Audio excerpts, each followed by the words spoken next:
Anika, oh no, you're hereby awarded with this certificate. Thank you for being the voice of courage. Yes. Thank you so much. शुक्रिया अलीका, बहुत शुक्रिया है. What beautiful words. What beautiful words. Thank you. Thank you very much. That's so kind of you. Yes, so much. Yeah, I really appreciate this. It is my pleasure. My pleasure. Thank you. I appreciate the thoughtful.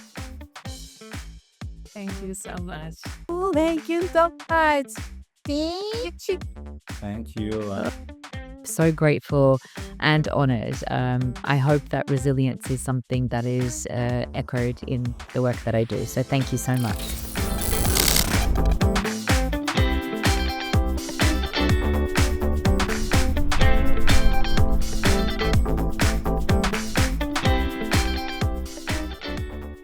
Hello everyone. For this special episode of Returning to Love, I, Anika Singh, am truly fortunate to be in this historic city of Rome for the 2024 UN SDG Action Awards.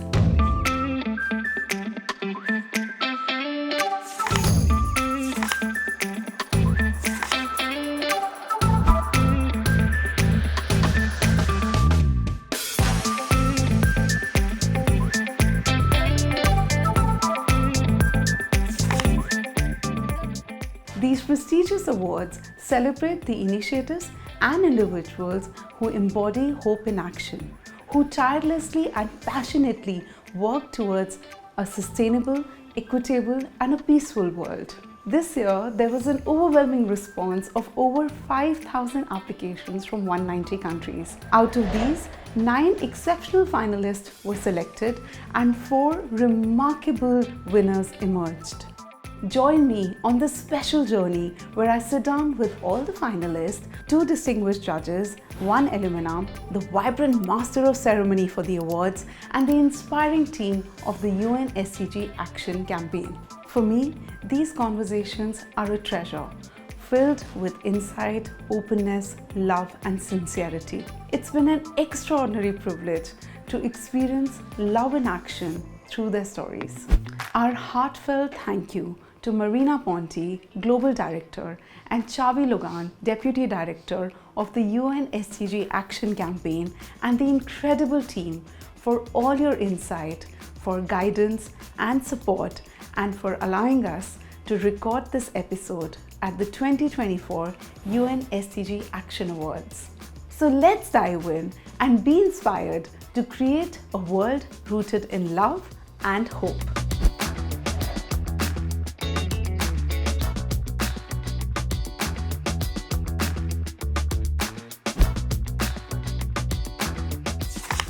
Marina, we'd like to hear from you about your journey in the development sector. How did you start? Where are you now? And what are you feeling right now? Thank you. Good morning. Buongiorno. I started my career campaigning, and I've been a campaigner all my life. My first campaign were as part of a civil society organization and were against child labor. There were many decades ago the global march against child labor, a march that went throughout the world, and that was my first initiative. And then immediately after, I was part of the Jubilee 2000 campaign to cancel that, and also on the Tobin tax movement, which was demanding taxation on financial transactions. Since then, most of my career I've been campaigning for peace, for justice, against discrimination, for human rights. Then, as part of the UN, I joined the UN, and I've been campaigning before for the Millennium Development Goals and now for the Sustainable Development Goals, but more importantly for social, economic justice and for peace. And something about the ceremony and the SDG Action Awards. What do these awards mean for you?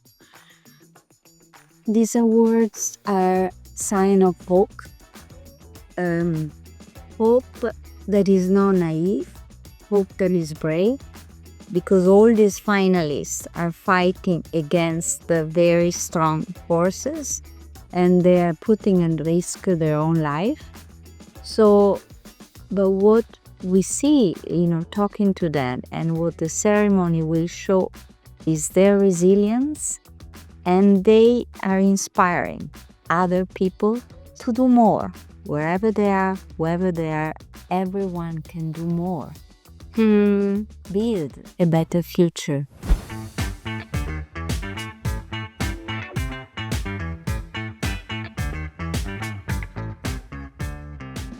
The first question is, what is the voice that you represent? Share here your core mission and the heart of the work that you do.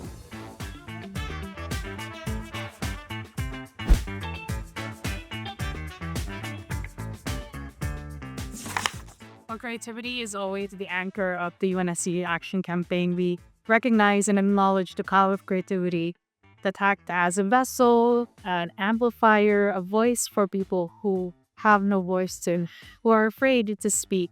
So it really has a lot of possibilities. We believe, well, and I personally also believe, that creativity does have the power to change both people and, well, the planet.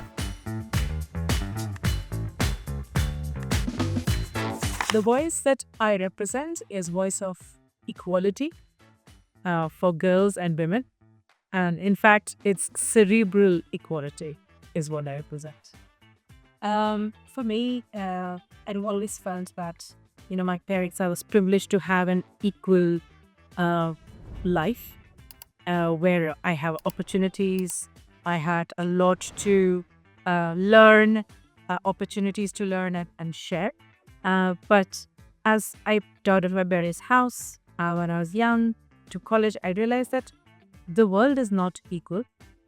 And I also became 1 in 3 girls who suffer sexual violence. So I definitely felt that it is important to participate in making this an equal world for all girls and there.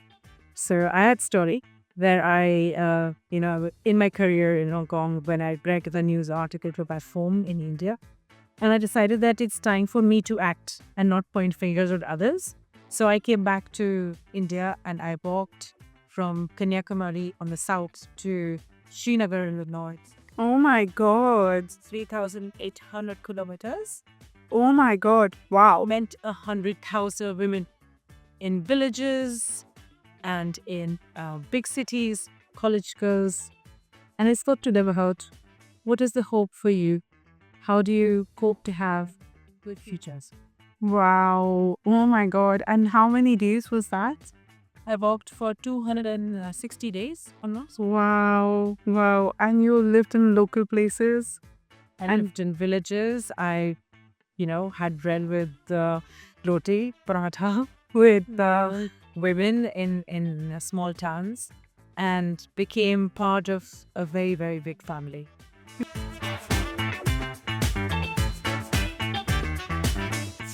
Oh, the voice that I represent first is my own. And I think as women especially, and women of color and women from the diaspora, it's important to recognize we are our own voice first. And then I think I am a voice for women. I am a voice for the diaspora. I am a voice for New York City. I'm a voice for immigrant Americans. I'm a voice for colonized peoples. I think I'm a voice that represents all these disparate parts of my experience. And it's funny, I think often people meet me and they say, I wouldn't expect a person who is X to also be Y, to also be Z. And I think for those of us who have this kind of intersectional identity, it's so important to both recognize for ourselves and remind other people that we can be all the things and still be one integrated whole. And that's actually the beautiful part about being healing.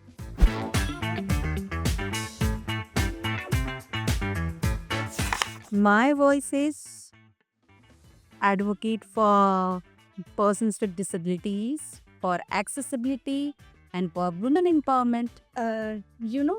मुझे लगता है disability को यहाँ से समझना बहुत ज़रूरी है.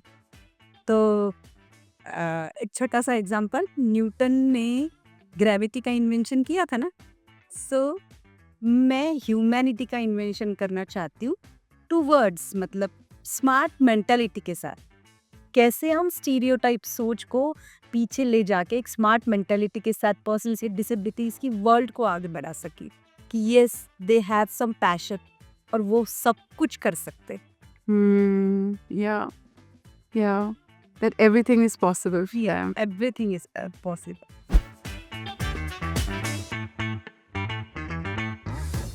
I represent one of the 640 million women and girls around the world who are married before the age of 18. And I represent the strength of their voice, the inspiration behind the changes that we all want to see for a safer and better world for all women and girls around the world.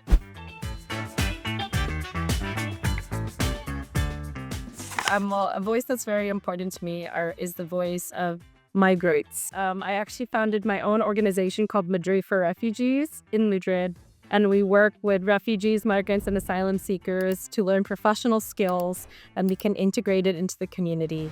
I think people, when you're forced to leave your home and you are somewhere else, you need a welcoming community to thrive. And this is something that is very, very important to me. So I've been working with migrants and refugees for 10 years now.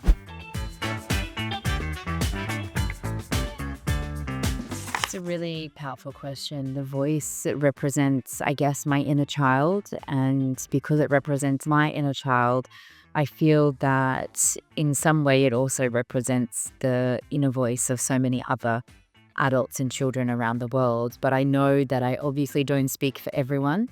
But there is a responsibility, I feel, to use my voice to help elevate the voices of others, especially those who literally and metaphorically aren't able to share their own.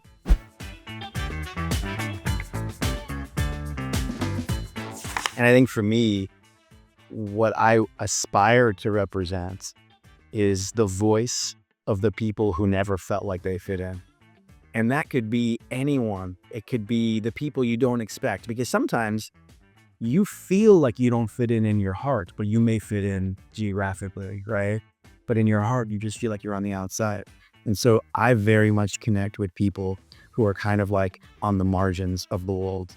And it brings me a lot of joy to make them feel a sense of acceptance and beauty. And in some capacity, like to help uplift them, because I find that mirroring, it's precious. It's really precious.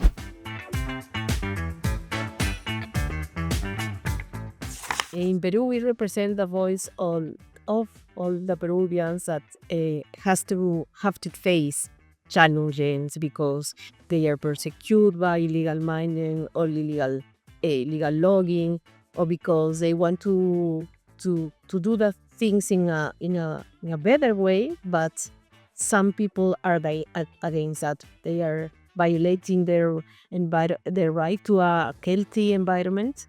So we try to be the voice of these people. We have to try to empower them to engage the civil society in order that we can defend their rights. And also because they are very important in order to maintain our ecosystem. So we try to be the voice of them. We want to encourage them in order that they can keep raising their voices and fighting against inequality, against corruption, against these illegal activities that affect it. Wow, beautiful.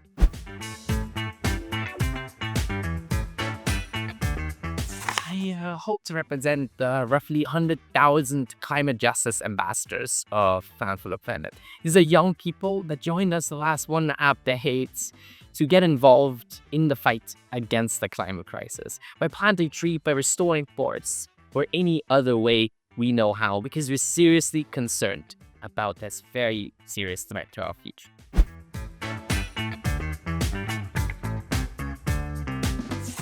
I think the voice I represent here is that of the youth in Kenya and in Africa who truly believe they can make change, but really don't know where to start, don't know even how to take the first step. And how am I representing them? Because I am part of them. I was once there. And my first step of taking, like the step of taking, of just starting, for me was the hardest, but also the most impactful one. And so I am proud to represent.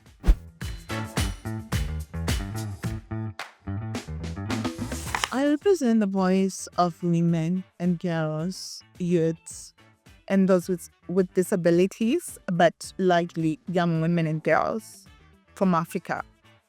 And obviously from Zimbabwe, my home country.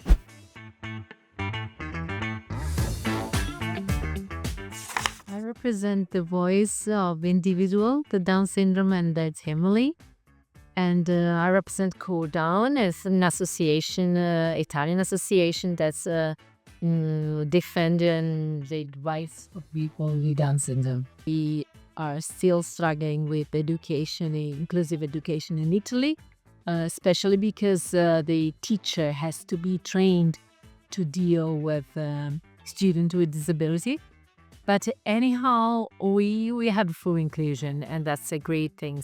I had experience in my life with my daughter abroad of special school or a special class, and it wasn't a good experience for us.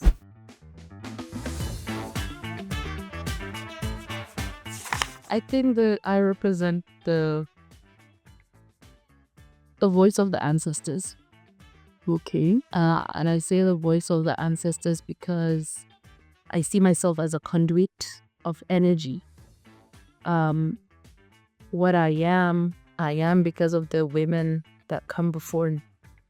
I come from a family of very strong women, and every single one of them that transcends sort of makes the road easier for the next person to come. And so I feel that it's my responsibility to carry their voices with me. And so when I speak with the voices of my ancestors and not mine. Wow, that's so beautifully. And with what you shared, suddenly your poetry feels like it has an echo of so many other voices, and the impact of your poetry feels different on me right now, like when I'm thinking about it in my mind. So thank you for sharing that. Thank you so much.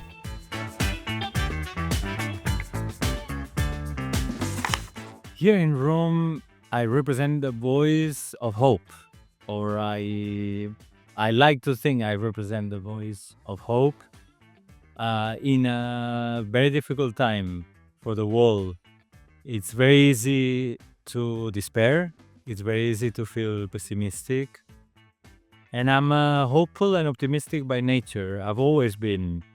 I think now it's more important than ever to not just to be optimistic, not just to be hopeful, but to encourage others to be also optimistic and hopeful and positive about the future. I feel that history tells us that change is possible. There are many examples of individuals, of communities that have made the change, that have made transformation possible in the past, whether we look at slavery, women's vote. People have changed the world in the past. We can do it again. So even in a dark hour like this today, with conflicts around the world, with a sense of pessimism, hope is possible, and it needs to be an active hope. It needs to be a hope in action. And so I encourage everybody to be hopeful. What does love mean to you, whether in your work or in your personal life? Well, I'm laughing because I hosted this event tonight, but hosting is not actually my real work. Someone very sweet said to me, you can have lots of real work. You can be called to many different things if they feel like callings. And truly, being on stage tonight and helping all of these amazing people to connect and to be hopefully their best selves in front of a worldwide audience is a calling, and I'm very grateful to be a conduit for that. But the thing that since I was a very small person felt like my calling was to be a writer, and so that's what I have been Oh wow, for my whole life, really. So my background is in poetry from school, and then I was a journalist, and now finally I'm back to my creative roots working on a novel, and that really is love. When I'm writing, when I'm not glam, Beautiful. wearing dresses when it's, 3 in the morning and it's dark and I can barely see and I'm just in that creative zone. Wow, that truly is love.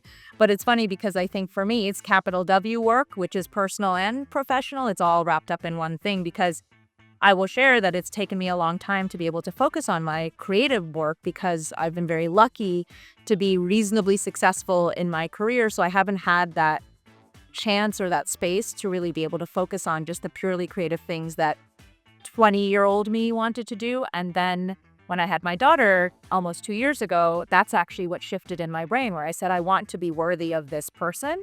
And I want, she goes up, that she's not like, because we often talk to kids and say, oh, I would have done X, Y, Z, but then I had my babies. And I want to be the opposite. I want her to say, my mom had me, and then she did all of these amazing things because I raised the level of what she expected of herself. So love always linked with passion. Actually, I think they come hand in hand. All of us, not just as part of the team and what we do, but we're all anchored with love and passion with what we do. We're really passionate about creativity and love. And with everything that we put forward, everything that we do, you do put love at the heart of it. From the SDG Action Awards, which is full of these hopeful people with this loving energy, to our art exhibition, to on previous initiatives we do, and for our this is love. For me, love is, it's an ocean, right? It can never dry up. And love, you find love in every part of the world, in every corner of the world, even the darkest hours. I think love is what prevails over everything else. It gives you energy. I'm a mother now to a 4-year-old baby. I have never known this love before I became a mother. So, wow, I feel that it only multiplies your life's incidents, life's experiences. Love is the thread that unites us all, and I think love is being human, and love is also being able to empathize and connect with our fellow human beings. So I think this is love, and being able to treat others as you would like to be treated and to be able to understand other perspectives. Love in action is when people, I think, truly understand and hear what you're saying. You feel it in their heart and not just dismiss things even if they don't understand it, but they truly feel it resonate in their soul. अगर मैं अपने काम के purpose से देखूँ तो मुझे लगता है love is respect, love is which is I want to do from my heart, जो मैं काम करना चाहती हूँ, और love it feelings and in terms for my family. I think ये सारी चीज़ें मेरे काम में जितनी ज़रूरी है उतनी मेरी फैमिली के लिए ज़रूरी है. थिंक इसमें प्यार, अपनापन और सबसे ज़्यादा रिस्पेक्ट और फीलिंग्स होना बहुत से, और जो करो आई थिंक वो डिग्निटी और रिस्पेक्ट के साथ करो. I think you can get a very best results. Love is life. And I say love is life because I recently come to the realization that I cannot live without love. And that is because you're just gonna be hollow on the inside. And love might not be so apparent, but the thing that happen in life, you can make love out of it. So love is really what you make of the situation that comes to you in such a manner that, like you shared with us, the byproduct then becomes hope. Like making sure that you return to love. I think that everything we do when it's in service is an externalization of love. And that is an instrumentation of the divine. So to me, love is honoring your creator.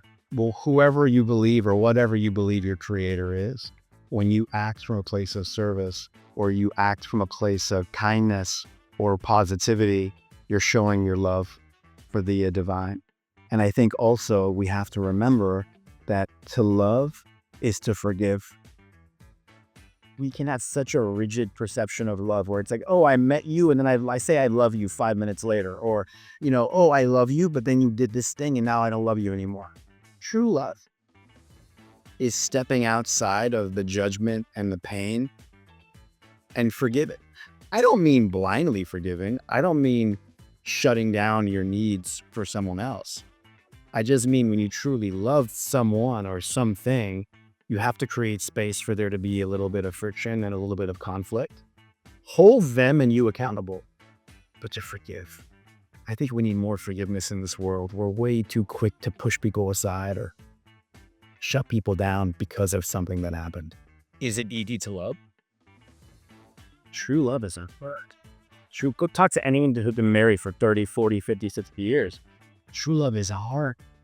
Forgiveness is hard. And look, forgiveness, not to bypass the complexity of forgiveness, but I believe one of the greatest leaders and orators of our time is Nelson Mandela. People forget that the reason Mandela went to prison for decades was because he was bombing people. We obviously forgave him and in the process got one of the greatest leaders of the 20th century, right? So it's very important for us as a species to recognize that greatness doesn't always look the way that we want it to be, or greatness doesn't always come in a perfect little box. That sometimes you have to create space with action and accountability. That sometimes you have to create space. And so I think forgiveness is aspirational. I don't think everyone should just forgive blindly, but when you can, and you have the training, and you have the time and the patience, forgive. I think you'll find that it releases pain that you carry within yourself. Forgiveness benefits you more than it benefits you. Yeah, absolutely. It allows you to create more and be in the image of the creator, 100%. Absolutely. Release Yeah. that thing when the time is right. Yeah. Obviously, forgiveness is different for everybody, but I think it's something aspirational, and I see it as a direct mirroring of love. In fact, forgiveness I see as an externalization of love, the foundation of what makes love in action possible. I think that love is that feeling that we need in order to continue growing and continue having faith in other people, have faith that things are going to be better, have the thought that is very important in our world to believe that you can make the change that most vulnerable people that our ecosystem needed. Because as you know, in 2030, where we should reach the SDGs, and we should to accomplish the goals from the climate change treaty and the natural agreement. So we have a lot of things that we have to do to 23. So we have to have the hope. We have to love our world in order to try to accomplish these objectives. Oh, love is a powerful emotion and sentiments that can help people to flourish and be themselves. And I think that in my community, loved our child with Down syndrome, with disability, can help them to express their full potential. But love means let them be themselves and not doing by themselves. So we need to support our child and adults with Down syndrome and to live their own life, but not doing on their behalf. So it's so important the attitude we have to individual Down syndrome and assume that they can. So as our campaign finalists in this project say that soon that I can, so maybe I will. This is the message that individual with Down syndrome give to everybody. Beautiful. in order to ending stereotypes and assumption about what they can do or what they cannot do. That's beautiful, and that's very inspiring for anybody. Assume that I can, so that I will. I find a lot of love and beauty in nature. Of course, we talk about trees as tools to fight the climate crisis, but really we're restoring beautiful, complex ecosystems with millions of species, plants and animals, and bacteria and fungi, and make up something so wonderfully complex and beautiful. And it's a wonderful opportunity that we get to protect and restore something so beautiful towards the purpose of addressing the climate crisis. Okay, I think for me, love is everything. Coming both from a personal belief and a Christian belief, is I think love powers everything. It's like the energy, it's the glue, it's the force that puts all things together. And in my personal life, I think to love powers a lot of the decisions I make and the relationships I put and how I want them to be in the future. And in my professional life, my love for my work, my love for the people I work with, my love for the achievements we've done, and also the failures I've learned. I think for me, it's the essence of it now. So, Love is the reason we are alive daily. To learn to love. To learn to love in our personal lives, to learn to love our children, our siblings, our parents, our spouses, ourselves. To learn to love those people in the way they want to be loved. And to learn to unlearn what we think people or how we think people need to be loved. But to begin to respect their own way of wanting to be loved. And that also takes me to the next stage of why I do my work. I do my work because women and girls want to be loved a certain way. They don't want to be loved. They don't want to be loved through gender-based violence, being forced to do also chores, lacking of choices of who they marry, being forced to get into genital mutilation. They don't want to be forced to marry early. They don't want to be forced to be removed out of school. They want to be supported by their partners to pursue the lives they want, be it in leadership. And some women want to be supported to be homemakers. We want to respect that. So for me, love in my work is to respect women in their diversities, not to think that all women or all girls who want the same things, they are not a homogeneous group. Even people in India, women in India from the same tribe or whatever, even people in the same household, they want different things. Your spouse wants different things. So for me, love is learning daily to say, how do we love people? How do we learn to love people? How do we also express ourselves in a way that other people begin to love us? How do we also learn to love ourselves enough to walk away from spaces and places that do not save us? How do we learn to have people not cross boundaries, detaining the way we want to be loved? It can be in the workplace, it can be in the home front, it can be with your parents. Having the grace and the resilience to communicate. By this, I don't stand here promoting breaking up. I don't stand here promoting walking away from relationships. I am standing here promoting self-advocacy, that you don't have to put up with what you don't want. You must learn to love yourself enough to advocate for yourself and teach others to love you and insist on a way that you want to be loved. And also listening to others, expressing their desire of love to you. Love for me in times of today is everything, because everything comes back to love. When we work from a place of love, when we act from a place of love, we can only do good, in my opinion. Love for me in the work that I do represents courage, strength, resilience, and hope. And I feel all of those things when I think about my own experiences and the fact that everything I do is in order to make sure that no girl faces the same barriers and the same forms of abuse that I experienced. So I do this work from a place of love, and I hope it lands to a place of love. For me, love is the most powerful emotion in the world. Love can transform the world.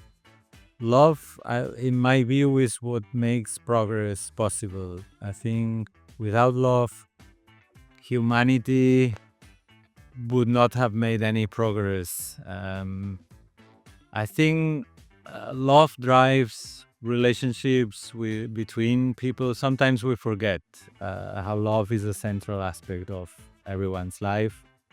And again, conflict sometimes is more prominent. Conflict takes the center stage sometimes. Bad news, pessimism takes center stage. But when we look around, we all can see love everywhere between mothers and children, fathers and mothers, between siblings, between relatives. Love is everywhere, and love is what makes us human. So I think that's really the most powerful emotion I can think of. And for me, love is about feeling safe and feeling respected and feeling empowered to be the best version of myself. And I feel very fortunate that I grew up in a family where I felt that sense of respect and safety from my parents and my siblings. And I now feel that in my marriage and my relationship. And it's something that I really emphasize in the way that I parent my own 3 children, giving them the space to be the best version of who they are and allow them to do that in a safe place. It's about being accepted as you are. And I think for people living with disability, for many of us, we've been told that love was something that we would never be able to find because our differences were too different. And I know that that impacted my own ability to love myself. And I think that I've been able to find first that sense of nurturing for me and how I've been able to love myself irrespective of my disability. And so I think, again, that comes back to the power of storytelling and sharing those experiences to allow other people to love who they are. And when we love ourselves and we love the things that make us different and our disability, it gives space for other people to love us as we are. And for me, that is my wish in this world, that everyone living with disability experiences what it feels like to love themselves and to be loved by somebody else. You know, something about what you said right now makes me think like, if any of us has experienced any kind of art, in the beginning, we don't always get a perfect masterpiece, right? And we do mistakes and we do things and things happen, but it's still art. It's still beauty, So with creator, what humans have given it this word disability, but he was just creating us, and some things may have got missed out, but there were other gifts that were given as well, and we miss out on seeing those gifts when we focus on what's not right. I think disability is just a word. It's the negative connotations and associations that we put with that word that create a social context that is less than desirable for people living with disability. For me, the word is not bad and it's not wrong. It's how you associate that word to people living with disability. I'm proud to be disabled. I'm proud to have a disability. And that's what I want the rest of, humanity to understand. And so you're right, however we have been created and whatever the universe has planned for us, it is meant to be. But it is made all that more difficult when the social constructs and the cultural context around us inhibits our ability to simply be who we are as we are. So that's where I think, this idea of love and nurturing is a responsibility on everybody. At the end of the day, humanity and disability are intertwined. It's all the same thing. We're all together, and so my wish is that that sense of love and nurturing is something that can be experienced and reflected by everyone. Every place has its own unique energy. Here in Rome, something in the physical environment, the art, history, or culture that you're taking from here, something that inspires you. We'd love to know that what you've learned from your experience here. This is my 10th time in Rome. Wow. I've gone as a kid, I've gone for work, and I actually always take a walk by myself at night to the fountain. Oh, wow.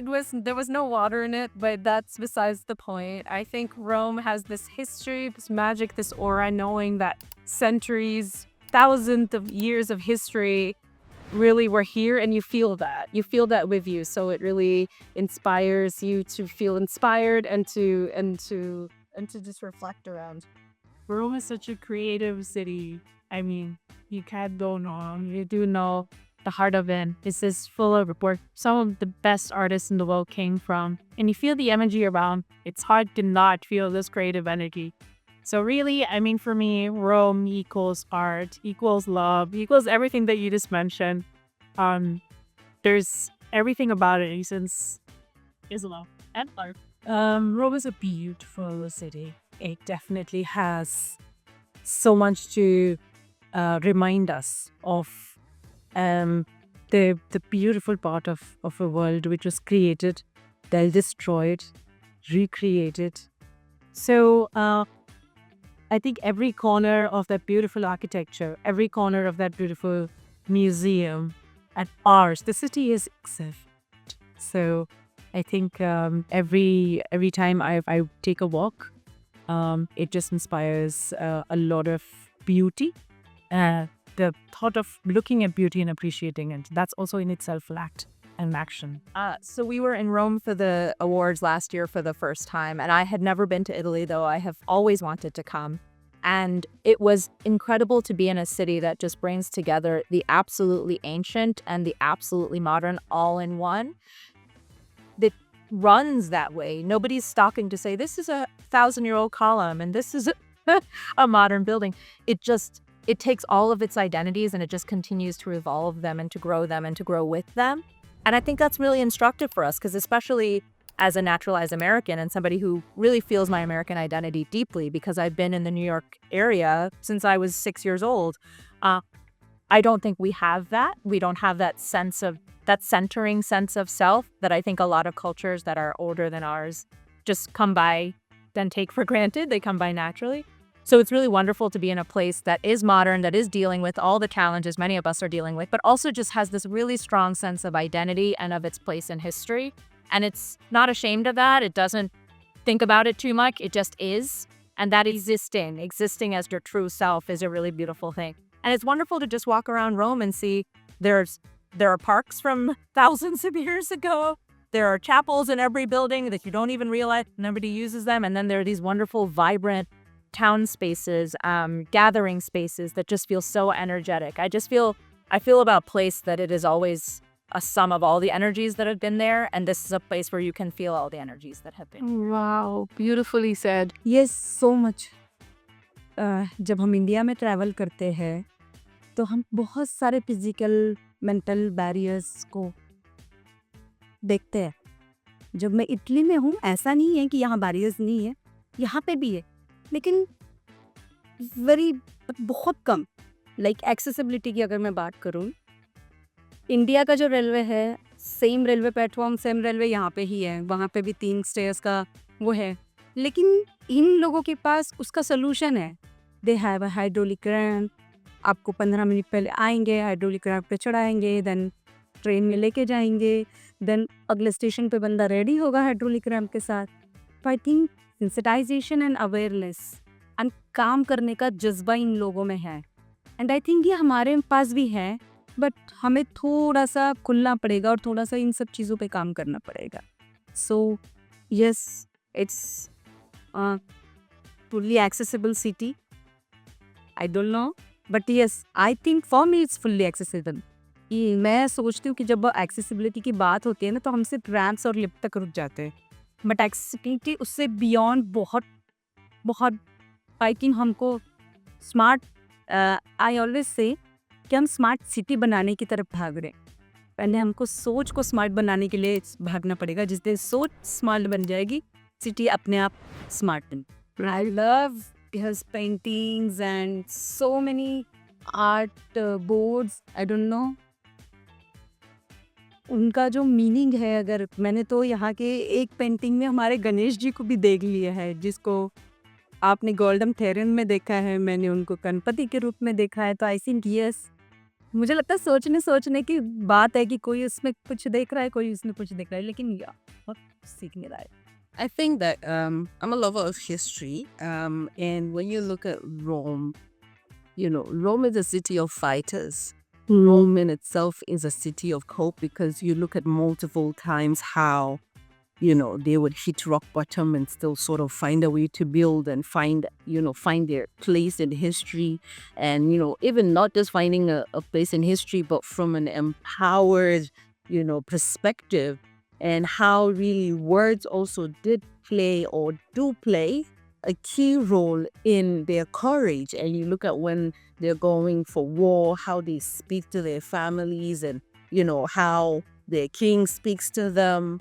It's the words. And so I think that for me, someone who uses words to empower people, to amplify marginalized voices, I always say that watch what you say to people, because you never know the kind of energy it can bring to the other person. And never underestimate your words, because you see, once these words come out of your mouth, they travel in infinity. They never come back. There is no resting place for them. It transforms into energy, and it has the power to make or break somebody's spirit.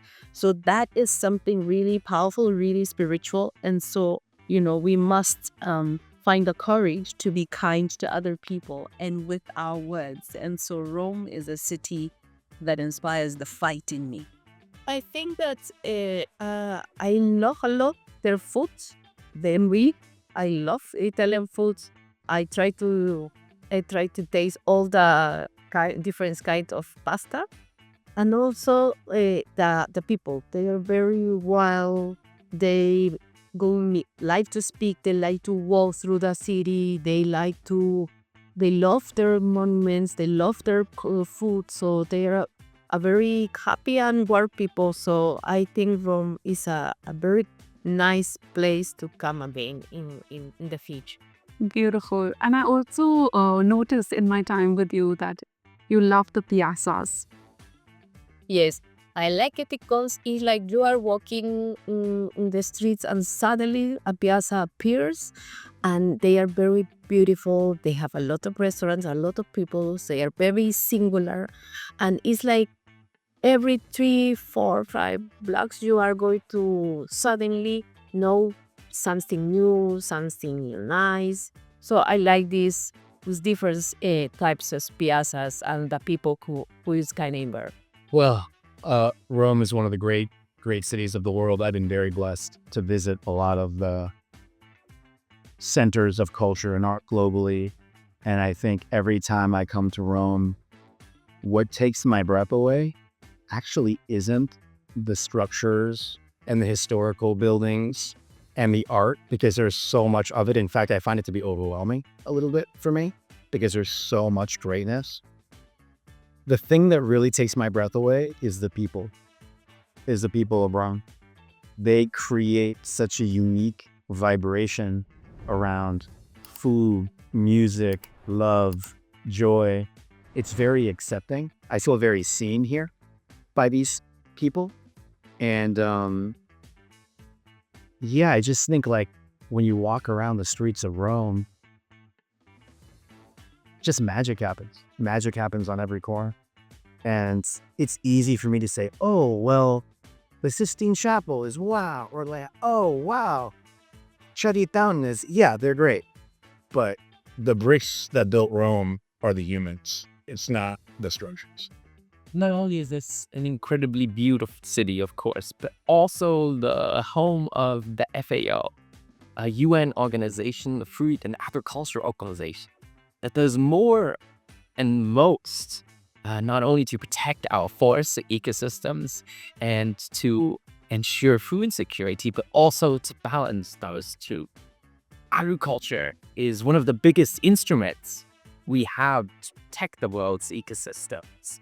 Because only when we grow food well, grow it sustainably, and effectively protect forests and food at the same time, can we secure this future that we so desperately need. The things that inspire me most is beauty and art. So in Rome is full of art and is full of beauty. So I think that beauty helps us in the life. So today I feel an immense gratitude for being here, surrounded by the finalists, surrounded by my team, surrounded by all the partners that are making the ceremony possible. And I'm also always inspired, and I'm glad we can do the ceremony in Rome, because Rome is a symbol of history. You walk and you see buildings or piece of art that are from thousands of years ago, and always looking back at history. And also you see monuments of more recent history, where in Italy there were fascists and there were dictatorship. And I always hope that people looking at this architecture remembers the past, mistake of the past, and hopefully don't make the same mistake again. So there's this saying, when in Rome, act like the Romans. Right. I think for me, the Romans in this context have been very welcoming and very impactful, and not just both the locals but also the organization and the people I've met here, both Romans and non-Romans. But this whole environment and this whole place has given me energy that I once resonated with, but somewhere along the line, and when you get to work and you forget some of the things and why you started. What was the love like when you're beginning? And during the course of my time in my work, I kind of had forgotten that. And Rome just ignited that fire back again. Yes, I will be more like the new Romans that I found here. Wow. Local and not international. It's a woman that I met here called Martina. She's actually from Rome. Come to think of it, she's one of the finalists. She's older than me, but she has been so willing to hear me speak, to hear my different takes in life. She didn't realize, she actually told me that sometimes she doesn't see things the way I do, but she has been open to hear my side or my L&D, my perspective. She's inspired me to do the same.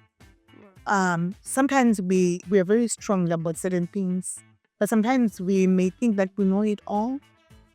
And yet we need to learn more and more tolerance. So Martina, thank you so much for teaching me something new and for just loving and embracing my viewpoints. Irrespectively, you're older than me.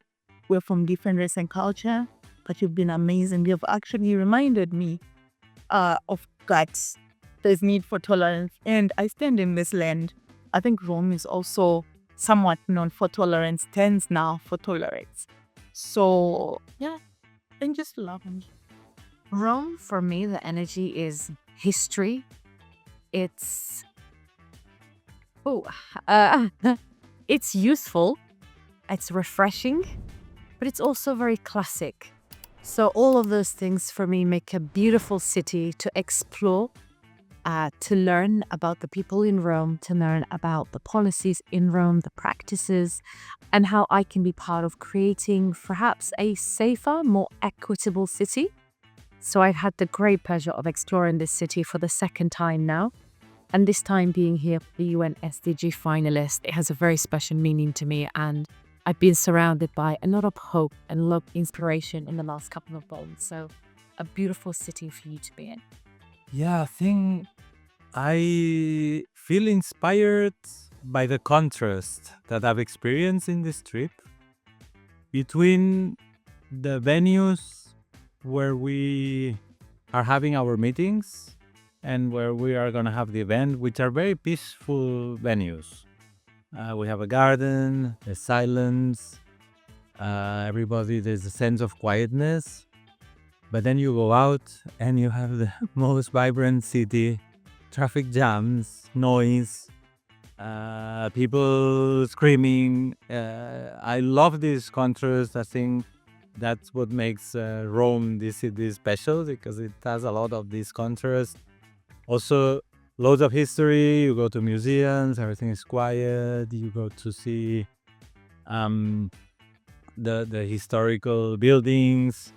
You go to see the Vatican, and there's this sense of quietness and respect, and at the same time, then you go to the center, you go to restaurants, and there's this vibrancy all over.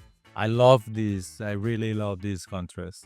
So yes, I've had the opportunity to walk around Rome and be immersed in the architecture of this beautiful city, and I think that the grandiose and the beautiful monuments tell a story of the history of this place. And, for me, it's given me an opportunity to reflect on my own history and upbringing and the cultural sensitivities that have existed for me and my understanding of the world that I'm in. And so visiting a place like Rome, I think, just allows me for the time that I'm here to shift my perspective and to see things from a different place, to then be able to look inward and be grateful for the opportunities that I've had that just reaffirm the responsibilities that I also have to continue doing the work that I do. Beautiful. And with this, we come to the end of our special RTL Talks episode in Rome. I feel so incredibly happy to have met you all, to have heard your stories, and to have shared this space with you. It has been such an honor and a truly humbling experience. From the bottom of my heart, thank you for showing up with honesty, wisdom, and an open heart. Your words have moved me in ways I will always remember. You've reminded me of the power of sharing freely, of being fully present with ourselves, and of embracing our journeys with awareness and courage.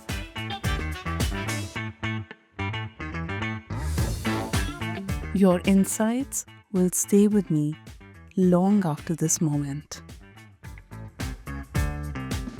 I'm deeply grateful for your openness. It truly means the world.